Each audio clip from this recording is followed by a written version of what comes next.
Welcome to your second Fajardo Friday Life Lesson. And for those of you who do not know what a Fajardo Friday is, basically years ago I came up with this idea with my students where on Fridays I would tell them some kind of tip about life, something to help them, things that I kind of wish adults had told me when I was younger.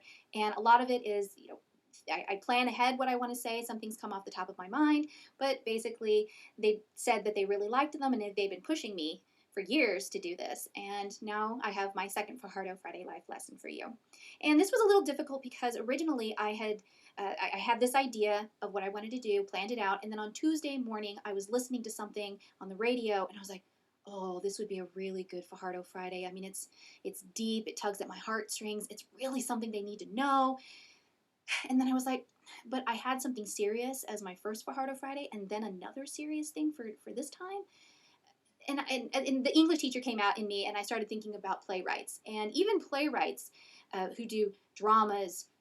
Even in horror movies, you will have moments in the movie where there will be some moments of comic relief. And you have to have that because the human body cannot handle being in a state of fear or tenseness or anger or sadness for too long because obviously it's not healthy for the body. And so that goes for I guess what I'm doing here. I was concerned that it was very serious to continue with that.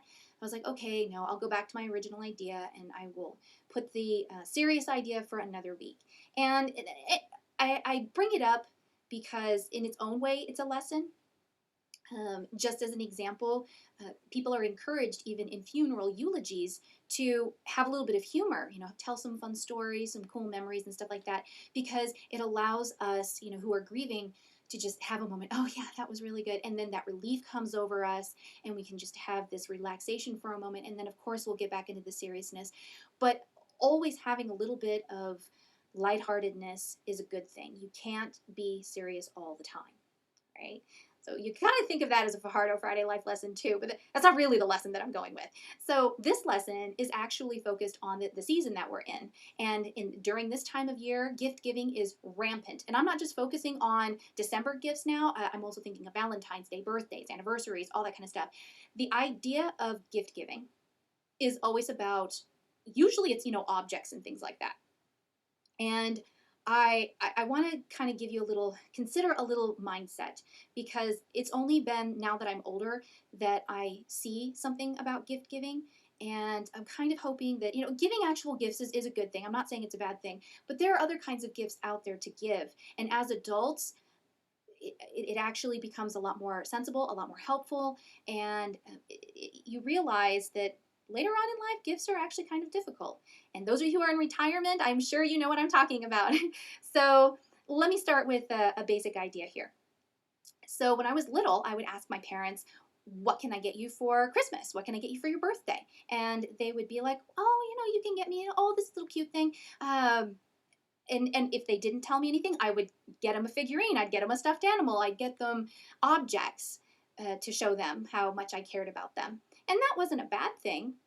It's just, after a while, they would tell me like, no, I don't need anything. I have everything I want. And at that point, when I was younger, in the back of my head, I was like, it's a trap. They want me to guess. And they want to be surprised.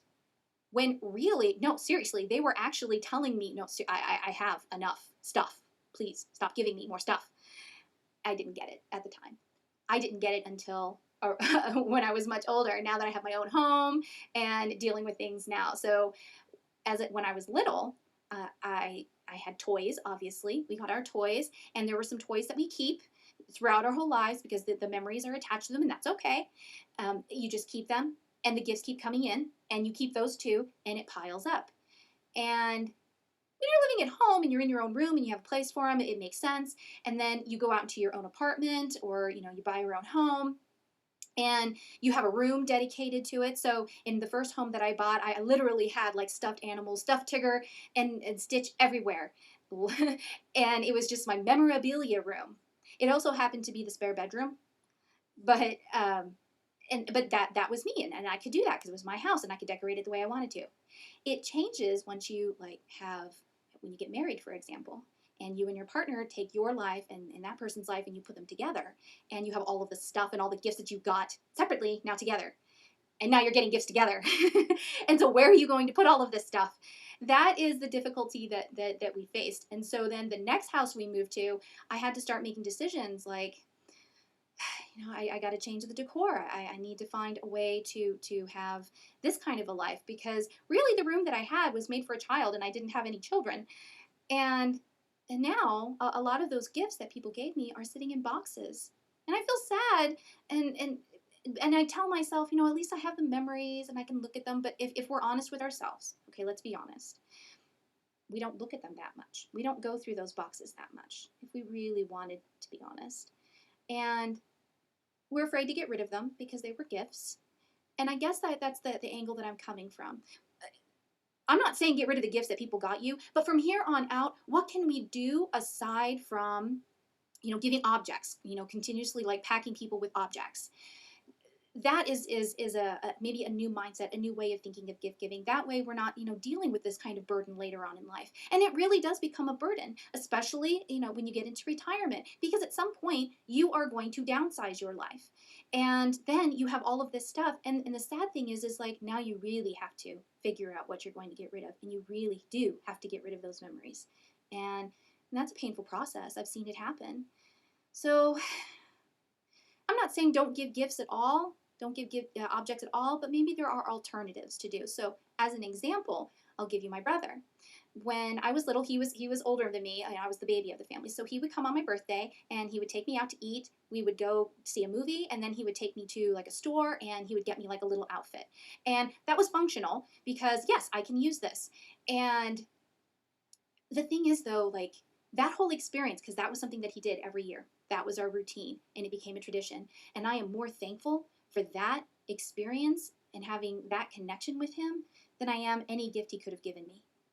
And so what other ways can we actually do things that are gifts that could be wonderful, just as wonderful as actually giving an object?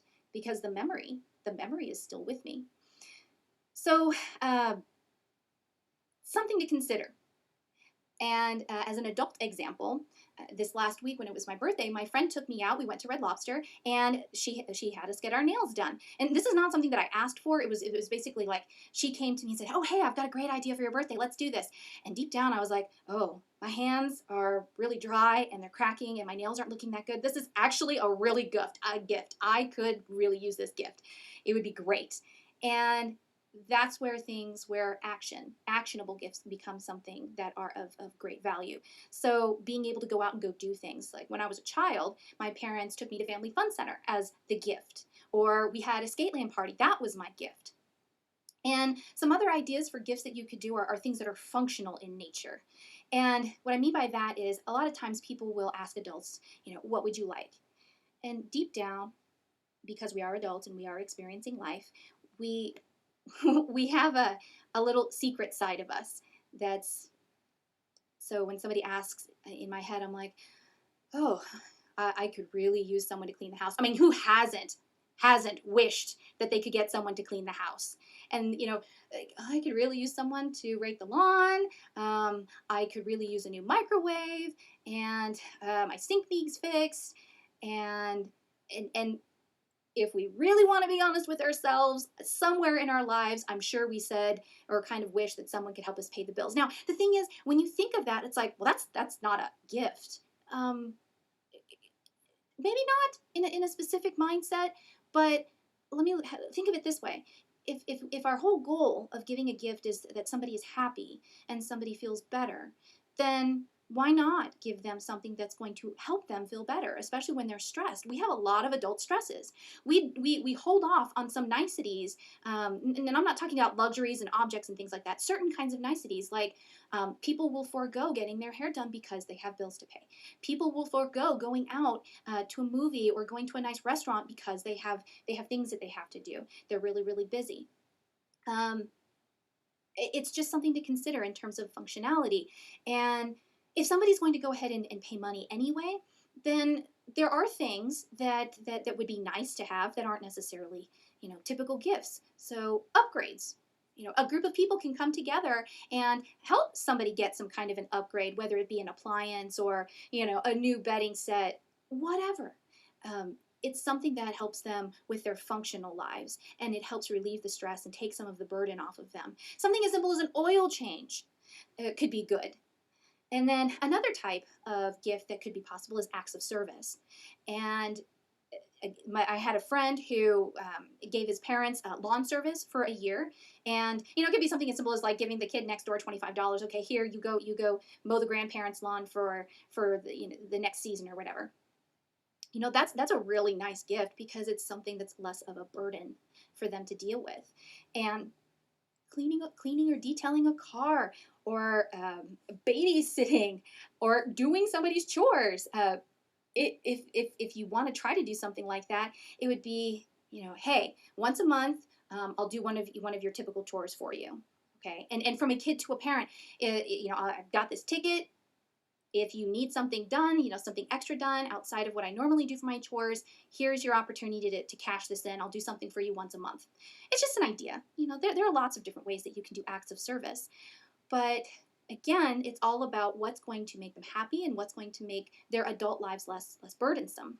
And ultimately, it allows us to back off from objects as gifts, because ultimately, these are the gifts that we end up having to give away when we can't keep them anymore, especially when you're downsizing.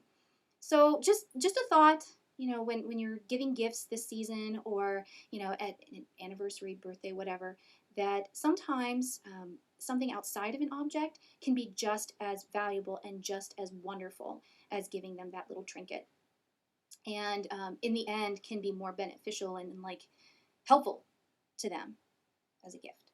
So just a thought. Take it for what it's worth. Thanks for listening.